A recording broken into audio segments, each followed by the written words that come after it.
You guys know how life is. You know how life gets busy. But I appreciate you guys coming back, even though you're not here yet. What I am about to do is embark on a great and noble quest to glue this blade with a pattern. Yes, I know it has the pattern that I established earlier at the forge. However, if we glue it, we can get a rust preventative measure going and create a cool etch pattern at the same time. Just cleaning it up now, making sure there's no oils, none of that kind of stuff on the blade that are going to interfere with the etching. And now, all that's left to do is get some mustard and start making our pattern. And I think I'm going to do kind of a zigzag pattern on both sides of this blade.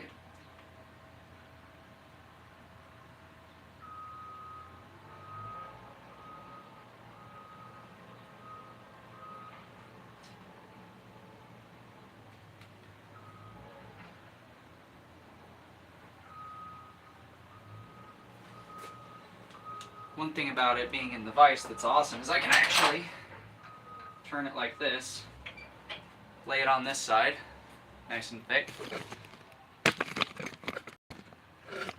There we go. And then I can flip it over and do the other side. See if I can get the camera to actually focus on what I'm doing here.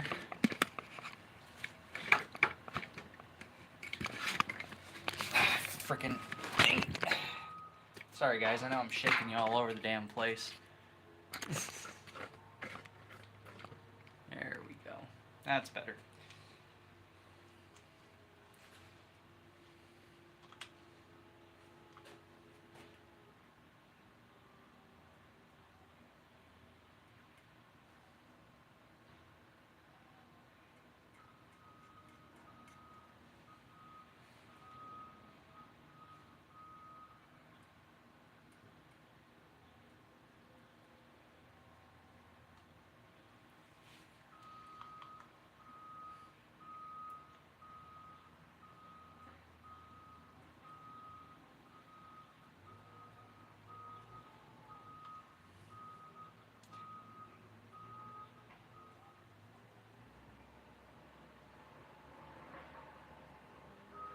You may be wondering why in God's name I am putting mustard on steel. If you are wondering that, you'll probably never have heard of a mustard patina in your life. Mustard has vinegar in it. Vinegar is acidic. Acid etches. Do the math. Why am I putting vinegar in the form of mustard on my blade? If you know, don't say it. If you don't know, take a guess. I want to see what you guys think it is. Don't give it away if you know what it is.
Now we're just going to flip it over and do the other side.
One thing is for certain, this can definitely make your fingers cramp.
This must be some low acidity stuff. It's not really etching that well. We'll leave it on for a little while, see what happens. If it doesn't etch that well, it's okay. You can always try again. Leave that sitting for a few, see what happens. I'll be back here in just a bit once that finishes.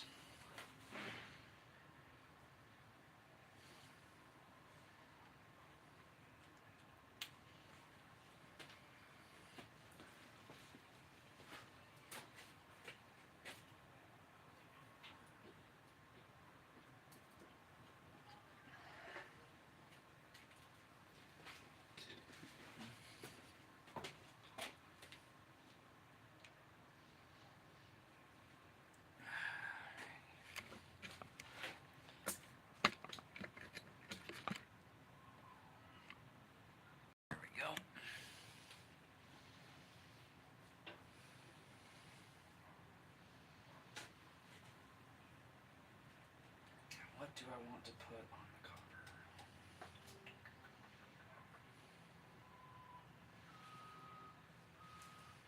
Hello? Hello, hello?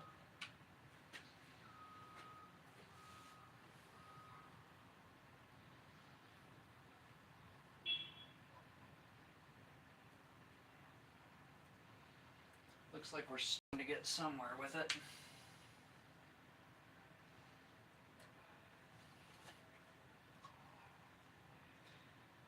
Might put a little more on in some of these spots.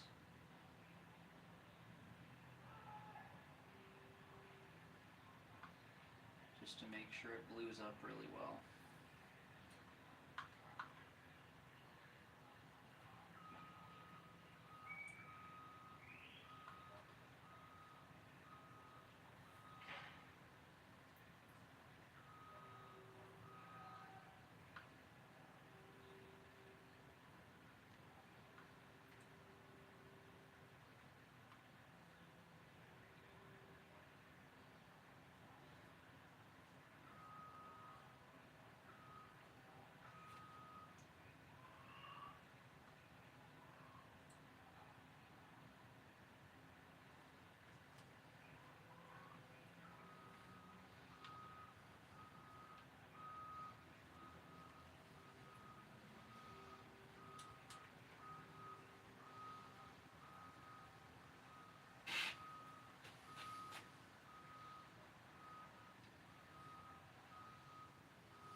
You doing some sort of etching? Exactly, that's exactly what I'm doing, yes.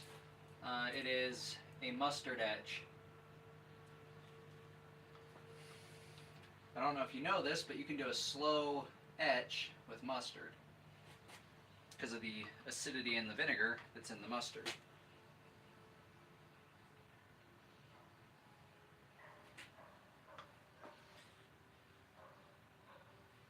But yes, that is exactly what I am doing.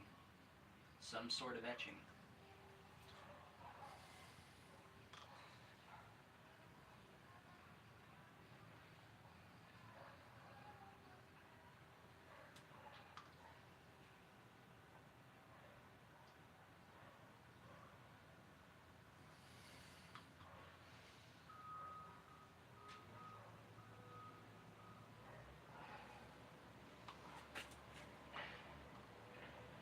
Yep, exactly. Just easier to use because it's thicker.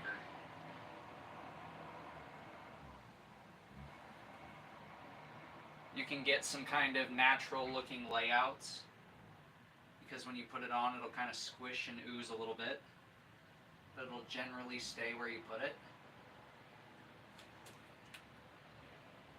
meaning that when you draw the etch, it'll give you a more asymmetrical pattern, which I always think is cool.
Go wash this nasty crap off my hands.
Alrighty. Set you guys up where you can see.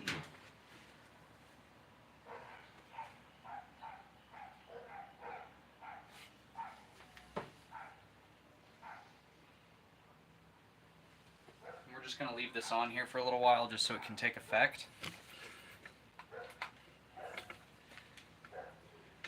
Let me just scoot you guys up really fast, just a little bit. Have to make sure I can charge. But yeah, right now we are in the finishing stages of this warscythe. So what we have is actually quite long. It goes all the way out to way back here. I'll have to show it to you guys better when I can. But we've got a copper jacket and tanged kind of style, the old school construction. Yeah, kinda. It does kind of look like it's segmented, but it's just a pattern that I carved into the wood. Well, wood burnt into the wood, I should say.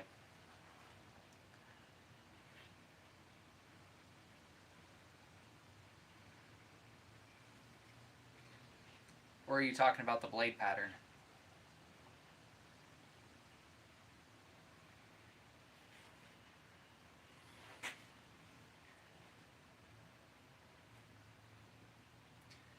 We're going to leave that on the blade for another probably 15 to 20 minutes.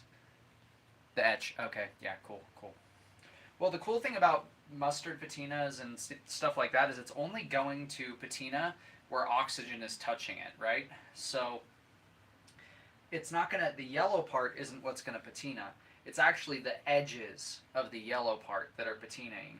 And I'll show you guys that once it's all cleaned up. But it's actually kind of fascinating because if the oxygen can't get to the material, then it can't etch, right? So covering it in the mustard, unless I let it stay on there until it all dries out and eats the surface material with the air getting to it, it can't get any air to the parts that have the liquid or the goo on it. So basically all you're doing is leaving it to eat up what the oxygen can get to at the surface level. And I mean, you could leave this on here for hours and hours and hours, depending on how dark you want your etch, but it does take a while for mustard to etch steel.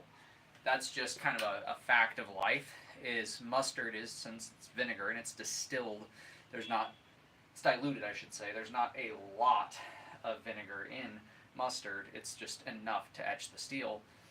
It takes more time than a vinegar etch would. But the vinegar etch is harder to get stable, let's say, in a pattern.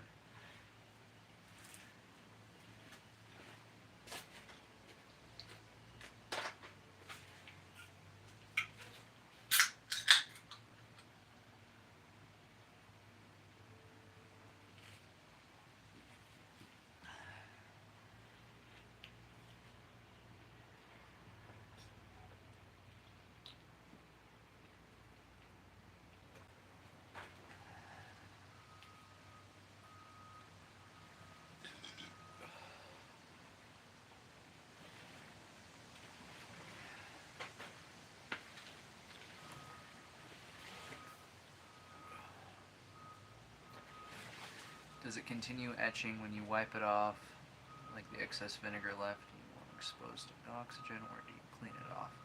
Also, for some reason I wanted to call it a scythe. I have no idea what it even is. Okay, so this is a warscythe. Historically, gardening scythes, the blade comes out this way and curves down. A warscythe goes up and curves out. So it is a warscythe. And then for your vinegar question, or your mustard question with the vinegar, leaving it on the blade, you can wipe it and leave it for a little while to etch the rest of it, and give it a lighter etch, which I might do for this. But when you're done, just take like Windex or some type of ammonia-free glass cleaner, spray it on there and wipe it down until you got it all wiped off, and that'll neutralize it and clean it without making it rust. So, yeah. Then you can oil it or whatever you want to do. Excuse me. Thank you.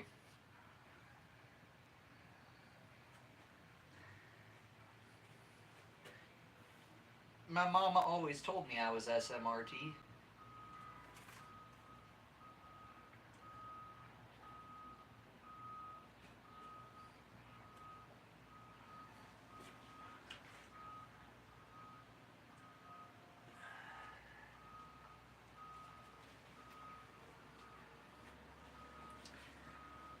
But while that's etching, I can kind of take it out and kind of show you guys what we're working with. If you want to see the rest of how this was made, check out the other streams that I've done in the last little while.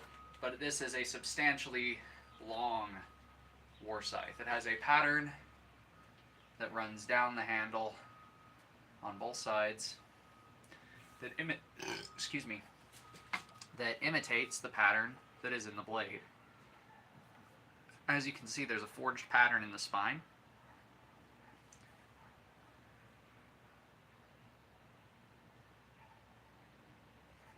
Forge? Are you talking about my little forge here? Is that the one you're asking about?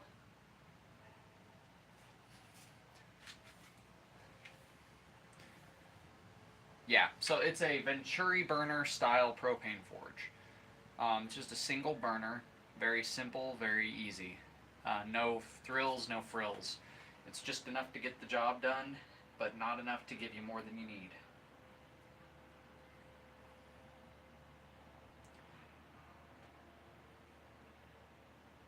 This is definitely taking its sweet time etching. So I'm actually going to do something a little hasty. I'm going to wipe it down and neutralize it now and just see what kind of pattern I have, because some steels etch differently than others.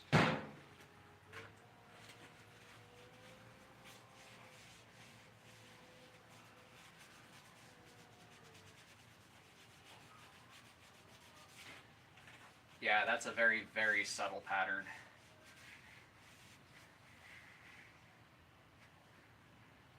It's barely noticeable.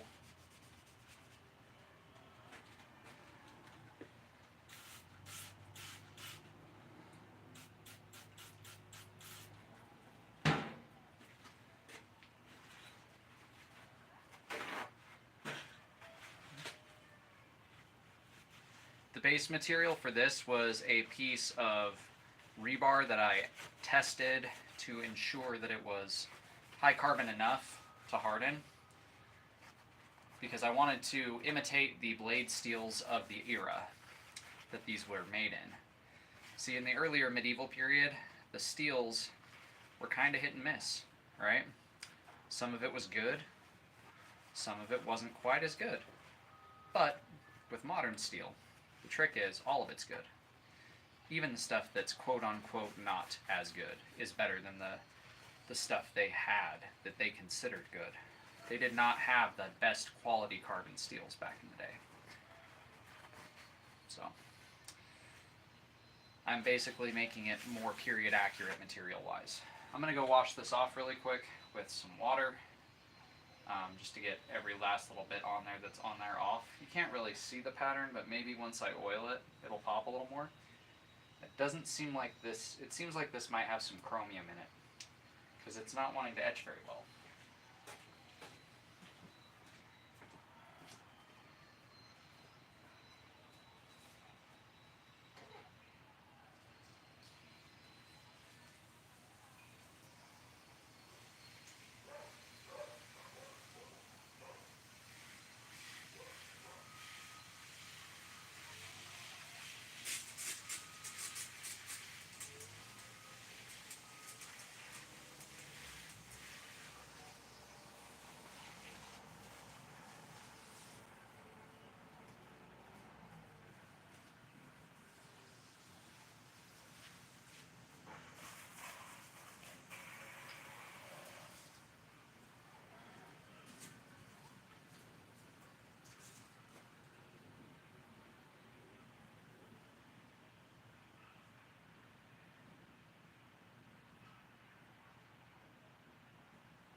Okay, let's get some oil on this bad boy. That is, if I have any oil cans that still have enough air in them. There we go.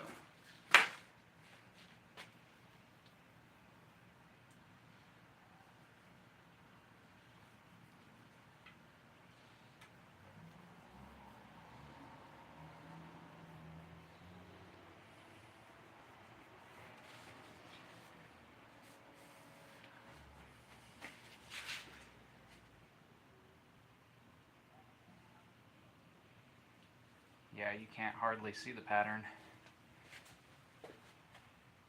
I highly doubt the camera would pick that up.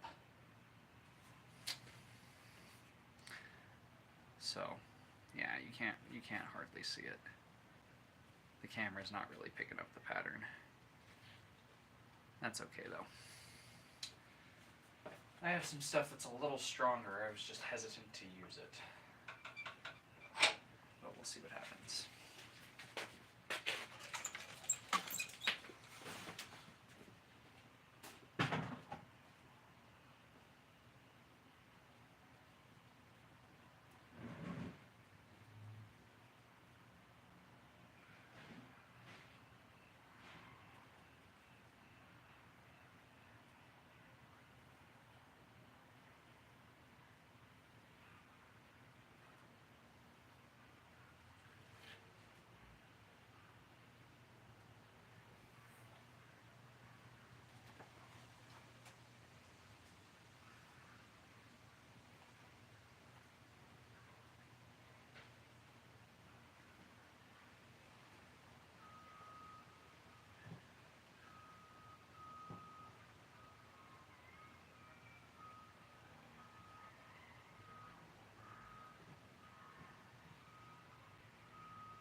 I didn't want it to come to this, but come to this.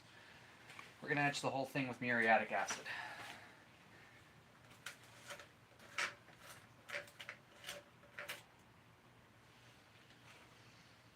Okay, we're going to get the fan on and get our respirator on.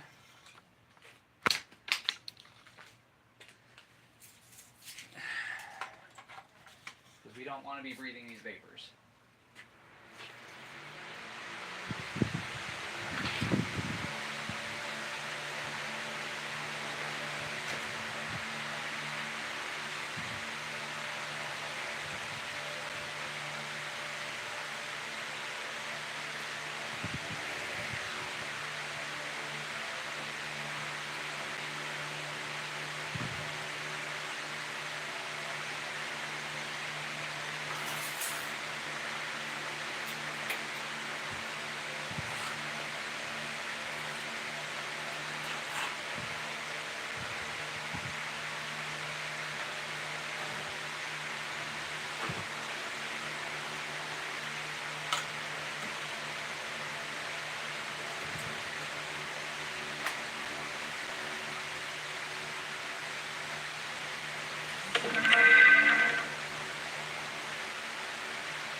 Okay, that doesn't seem to be working at all. That's weird. It has hydrochloric acid in it, so it should etch steel. It's not etching anything though. Well, let's go wash it off.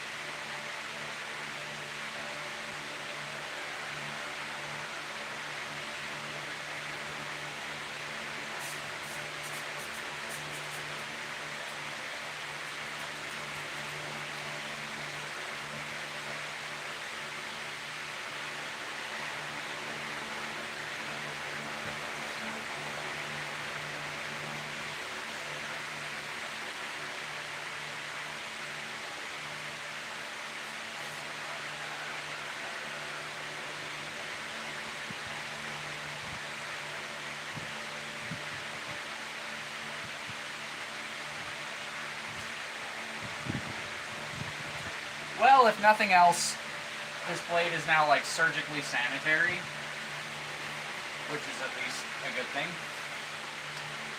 There's nothing on it that can stop it from etching now. We should have cleaned everything off of this with that acid. That acid should have melted away pretty much anything it came in contact with, which it seems like it has.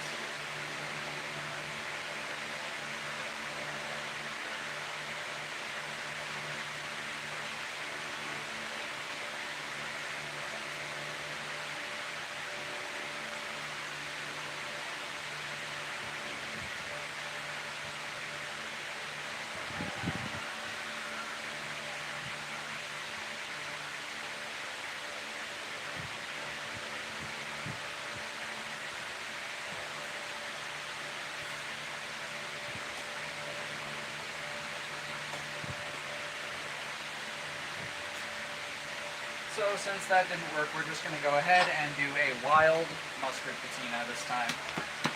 Mix it up better. And do more of a natural pattern. Just leave it on for a while. I should have just waited. But you guys know me, I'm impatient, so...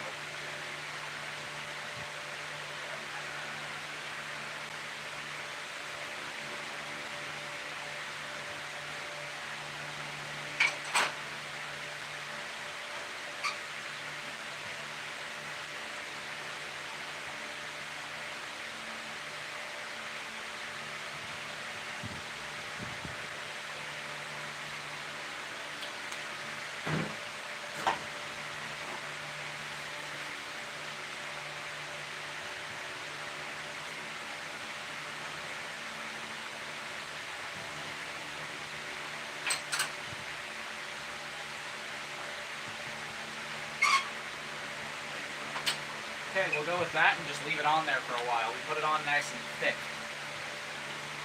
So, laying it on nice and thick, it should give us at least a decent pattern if we leave it on long enough.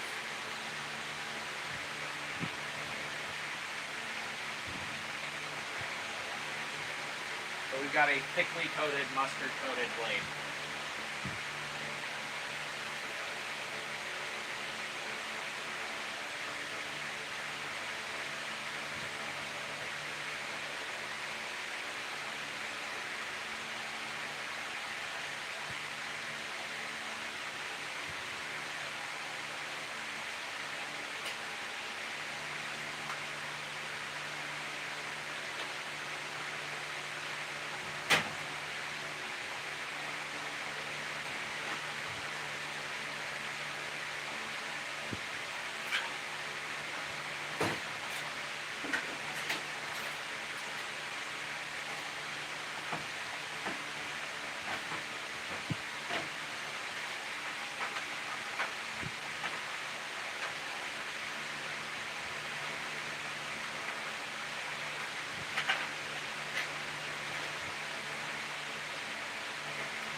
In the meantime, while that's patinaing, we can start working on the socket.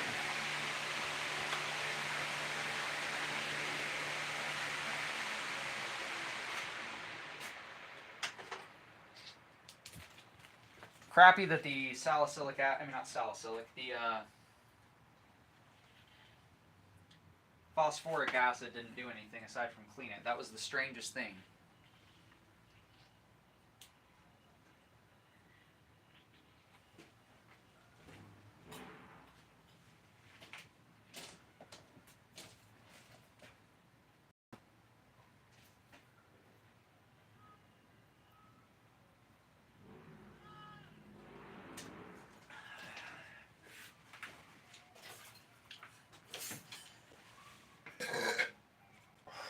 Excuse me.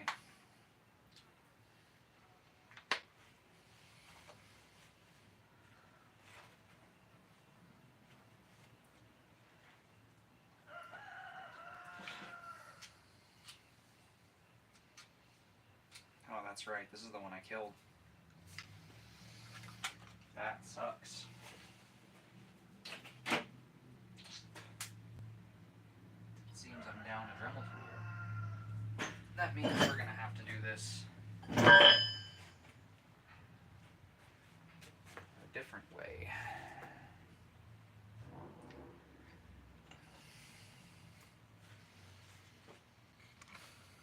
Which means we'll probably have to wait till the acid etch is over.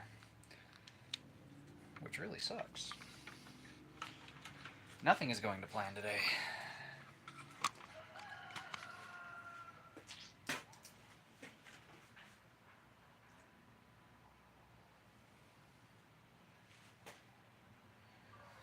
Guess we can go. Trace it around.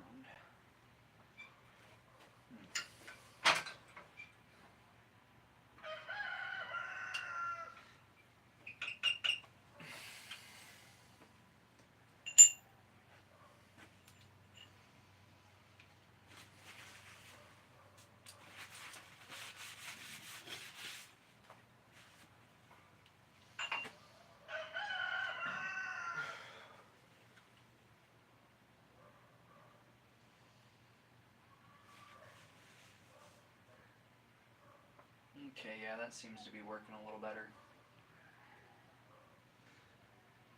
I think I didn't shake it up enough last time. Just didn't get enough vinegar in it. Didn't get it mixed up well enough. So it should work out quite well this time.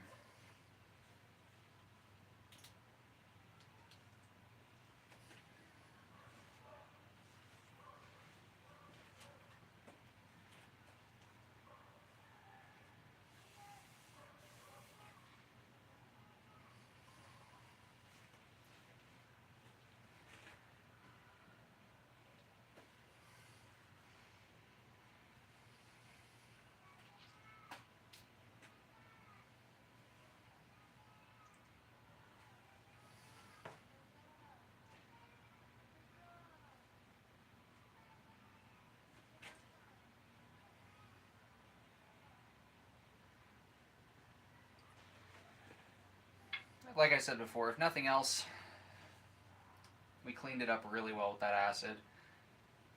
This should most definitely etch now.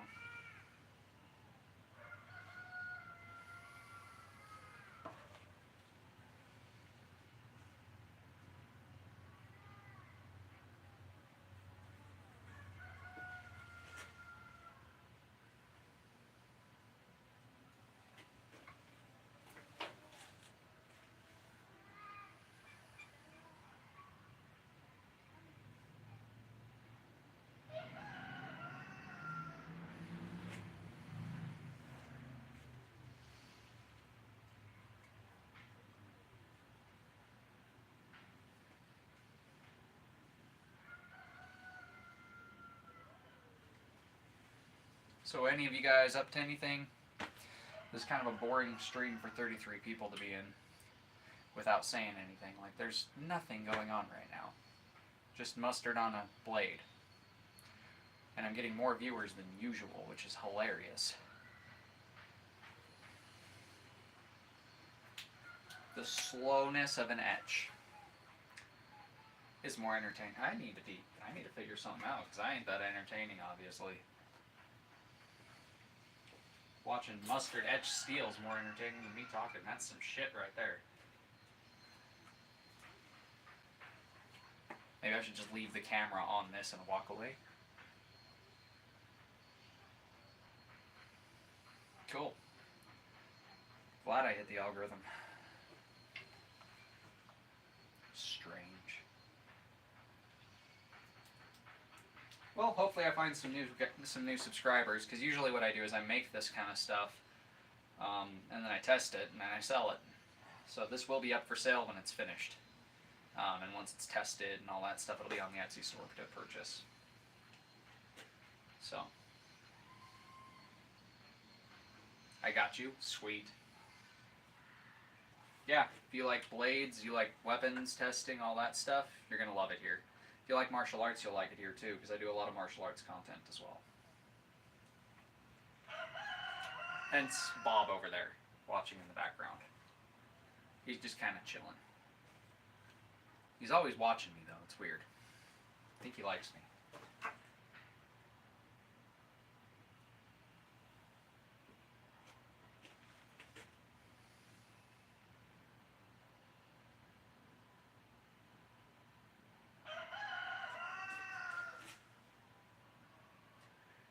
Slowly but surely we're starting to etch.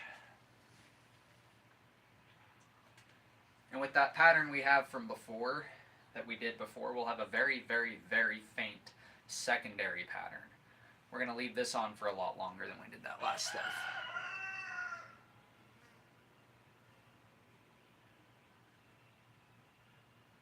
Who's a jeweler?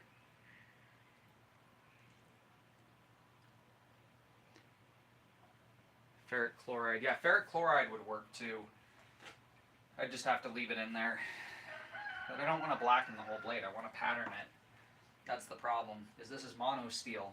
It doesn't do like Damascus. If you dip mono steel in, it's just gonna... Yeah, it's if you dip this in ferric, it'll just blacken the whole thing. I was thinking about gun bluing it, but I want to pattern it. And I'm out of gun blue, or else I'd use the gun blue to pattern it. Because gun blue works awesome for patterning. I mean, if you want to try and eat that, go right ahead. Yeah, working in negative using marker is always smart. You just use permanent marker and then you put the acid on it. I don't think I have enough ferric chloride to dip this though.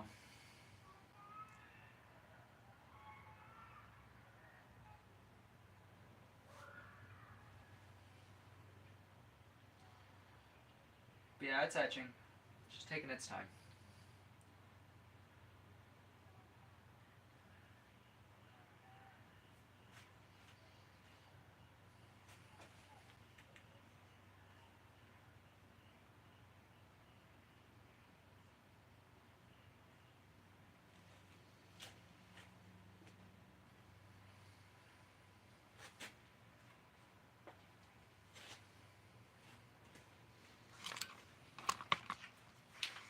But yeah, basically what we have here is a hardwood handle with a brass socket, a about 18-inch, almost 2-foot scythe blade. The brass jacket here, or copper jacket rather, is going to get some ornamentation to it here in a bit. And then the handle is patterned with multiple colors, and then it has a carved in pattern for grip as well. And the pattern that's carved in imitates the pattern that is, you can't really see it because of the mustard, but the pattern that's in the spine that I forged in. And now I'm adding a pattern to the shiny part of the blade where the edge is on the bevel, so that way the pattern on there will break up the patterning in the spine and we'll end up with some nice crisp lines. Hopefully. That's at least the plan.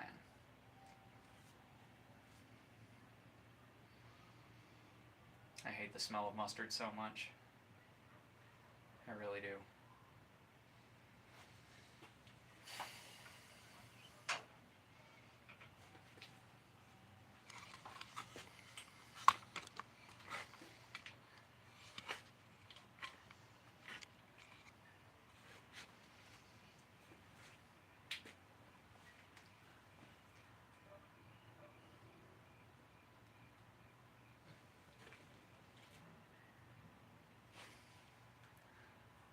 So yeah, I think we'll give this a few more minutes before we wipe it down and see what we've got.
just a slow and steady etch is all we really need on this blade, and then we can do the socket and we'll be finished.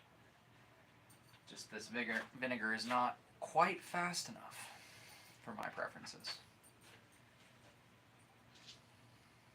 But we'll leave it on there for a few more minutes, wipe it down, and see what we have. And if it's not quite up to snuff, we'll figure something out to do with it.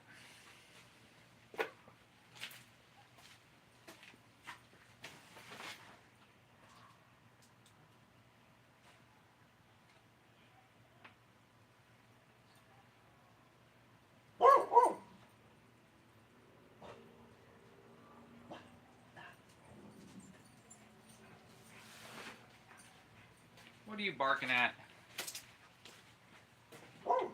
Blue. What are you barking at, boy? What are you barking at? Come here.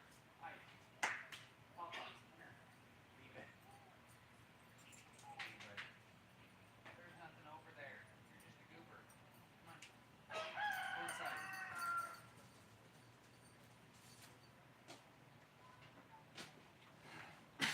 Freaking dog. That rooster is on the fritz. That rooster's always on the fritz, man. That rooster doesn't know what time of day it is. He talks all damn day.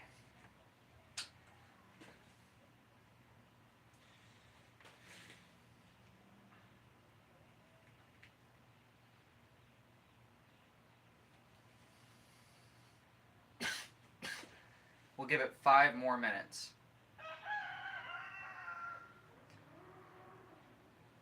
Yeah, that's how roosters are, man. Like in school, you're taught, oh, they cock and they doodle-doo when the sun comes up. No. They cock-a-doodle-doo all day long. All day long. They cock-a-doodle-doo when they're happy, when they're sad, when they're mad, when there's predators, when there's not predators, when the kids come outside, when the kids aren't outside, whenever.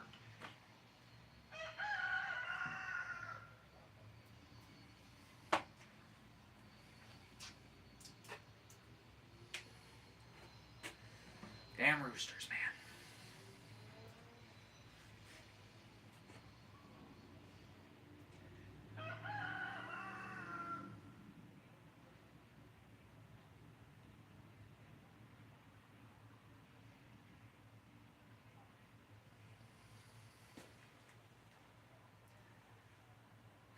Just a little longer and then we'll take it off.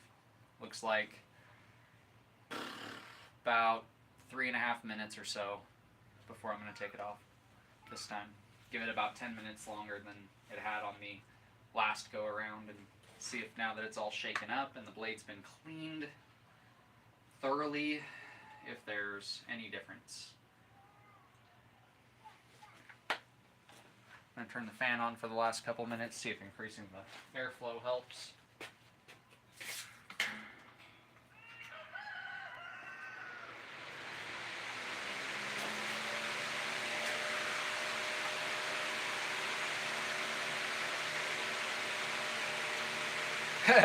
Well, he's not mine, or else he should be. Because if he was my rooster, he'd be in the testing video. How many swings to prepare dinner? Because I'd be eating. That's the thing, we're humans, we're at the top of the food chain. If they annoy us, we can just... and then they become food. And if you think that's cruel,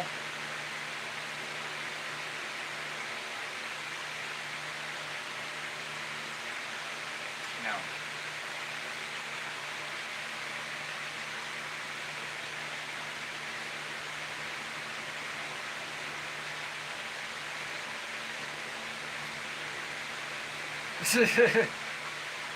Yeah, but my neighbors are Middle Eastern and they don't speak much English, so they might take that the wrong way. They might think that I'm telling them something. I don't really want to make them think that I'm a threat or anything.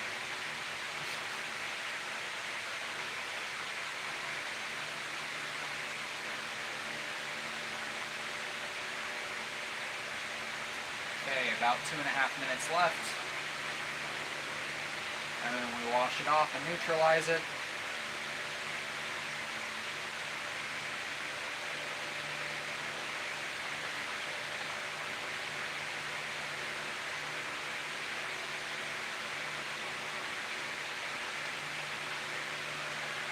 This is between me and your chicken. I like that. I like that a lot. That's pretty damn funny.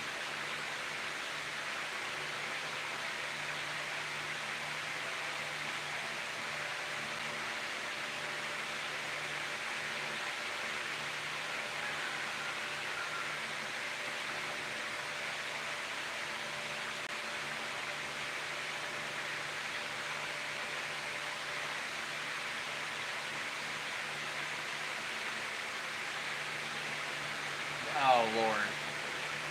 I am... Oh, wait, what's that? I am from Kaliningrad, Russia. Hello with respect. Hello with respect and love, Mr. or Mrs. in Kaliningrad. I will vanquish this foul beast. Ha ha ha ha ha. You made a punny. That's a good one. This foul beast.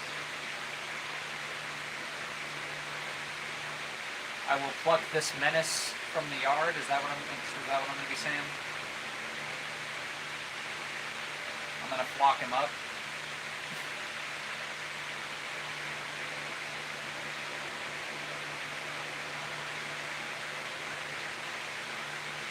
Now you're getting it.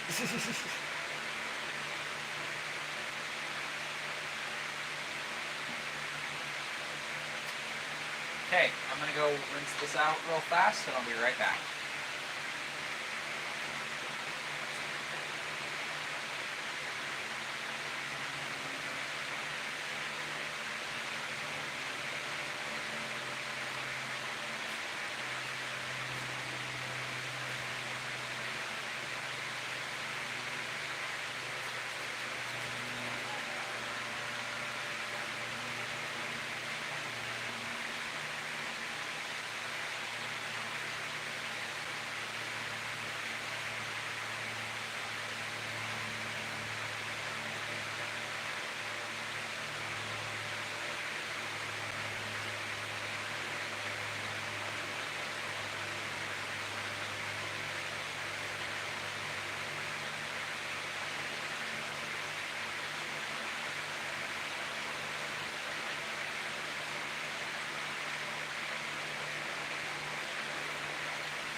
That is what I am talking about.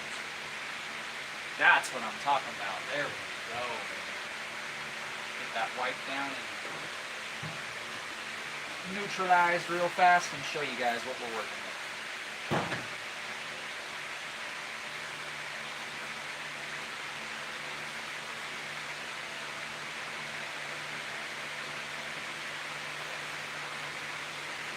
I think I might still need to go wash it a little more after this.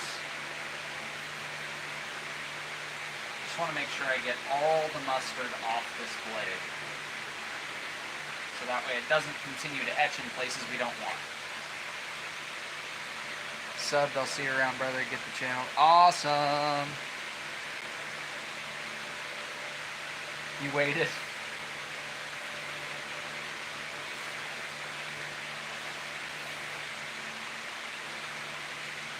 Okay, yeah, let me rinse this one more time.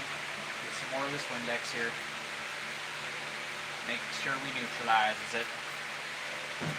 For a streak-free shine, every time use Windex.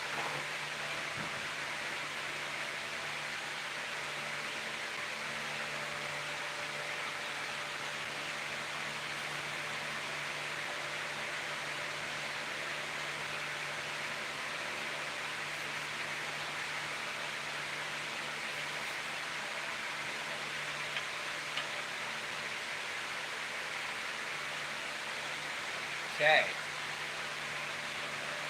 So, you can see the mustard doesn't exactly give it a super dark patina. It just gives it a pattern to the steel. It's kind of hard to see on camera. It looks so much nicer in person than on camera. Maybe if I can get better lighting on it. Like I said, it's kind of hard to show on camera. Oh, wait, there we go.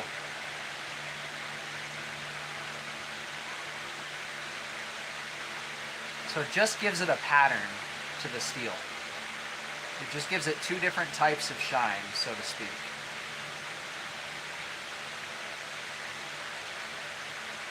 It's like a ghost pattern, so to speak. It doesn't interfere with the blade being shiny.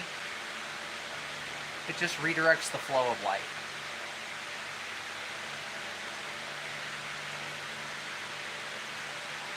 So maybe if I stand like this with the camera, stand back further, you can get a nice clear view of it. Let's see.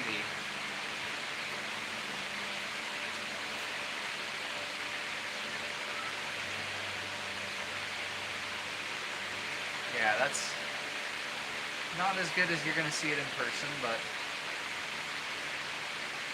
yeah, it's hard to get the lighting right for this for the camera.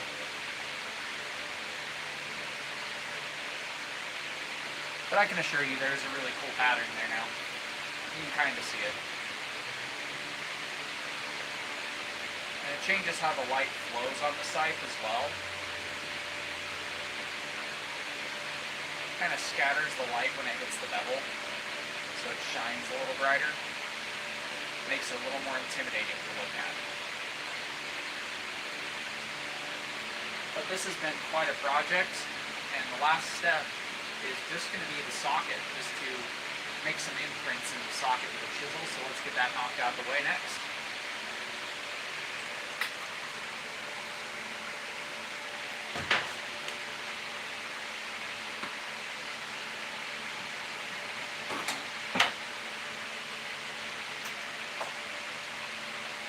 Don't want to hurt this handle, so wherever we have it held down, we're going to just put the burlap over top of it, so the chain's not sitting directly on it.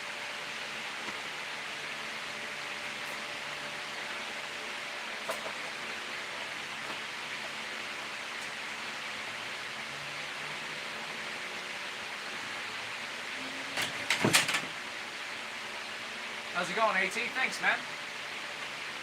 Now we're just going to start to make some depressions on the socket to form a nice little pattern.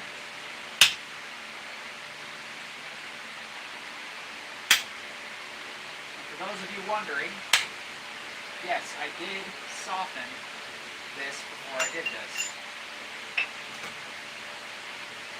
This copper was in a softened state when I applied it as a jacket. So, as I punch these markers in, they will punch in nice and easily. But the way it deforms the material will actually press it into the wood even tighter. So there is actually a practical reason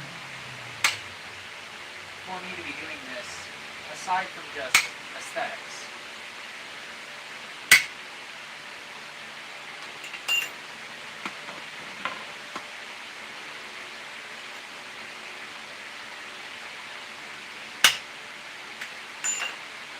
Okay.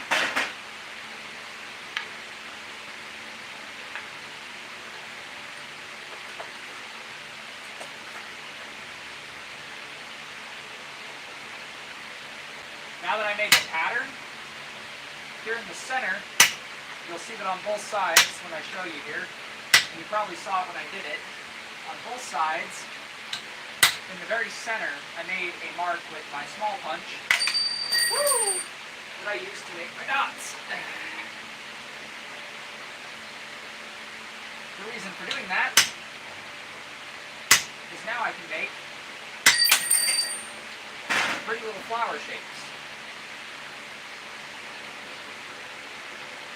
And what I'm making is just some real pretty little 4-leaf clovers.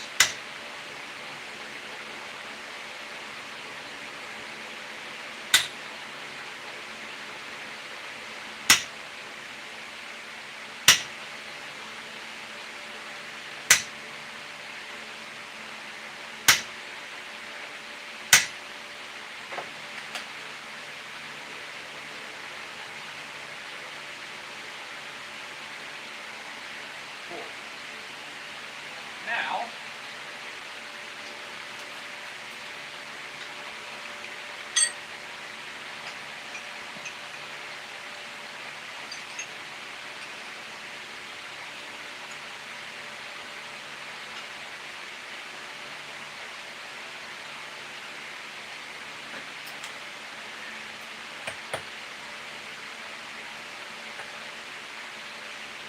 not what I wanted to happen, but that's okay. There you go. Now I can use this really tiny little pin punch and finish the pattern I was working on around here, around the edges, which is going to be a series of small dots and bigger dots. It's only going to be on the show sides. On the blade and spine side, there's going to be no pattern on this socket, just on the show sides.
Now just to sink some of these on this other side a little deeper.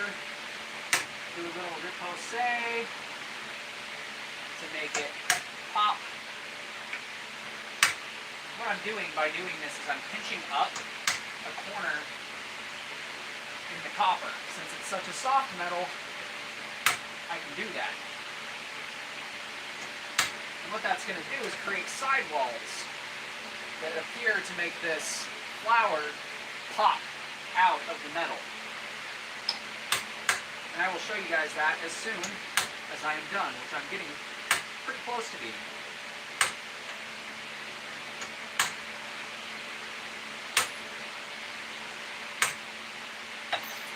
Beautiful.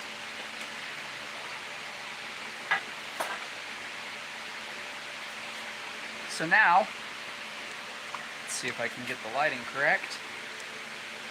Thank you, AT. Thank you. Thanks for sharing. You have a great night. Yes, absolutely. I'll see you later. But as you can see, that leaves us with a nice clover design that pops out of that material on both sides. So that gives us a really awesome little flower that this blade is growing out of. It looks much better to the human eye than to a camera, obviously, but it just dresses things up just that much more.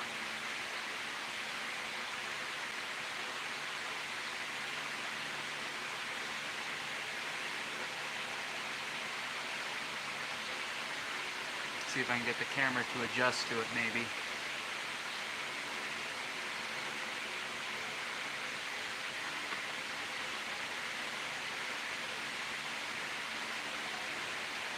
Yeah, we did a little bit of copper work on this, just to zhuzh it up a little bit, you know, add some character to it. But yeah, we got the pattern in the blade established, the etch. We've got the handle all finished up. We've got the socket all finished up. So this blade is all finished up. This warscythe is ready for testing, and that will be a video that will be coming soon to my YouTube channel. So make sure to subscribe so you don't miss out on seeing when that happens. After I get done testing it and putting through its paces, I will put this up on my Etsy store for purchase if you are looking for a warscythe. That is assuming, which it should, survive all the tests that I throw at it, which are going to be basic cutting. These are more of a cutting weapon than anything else.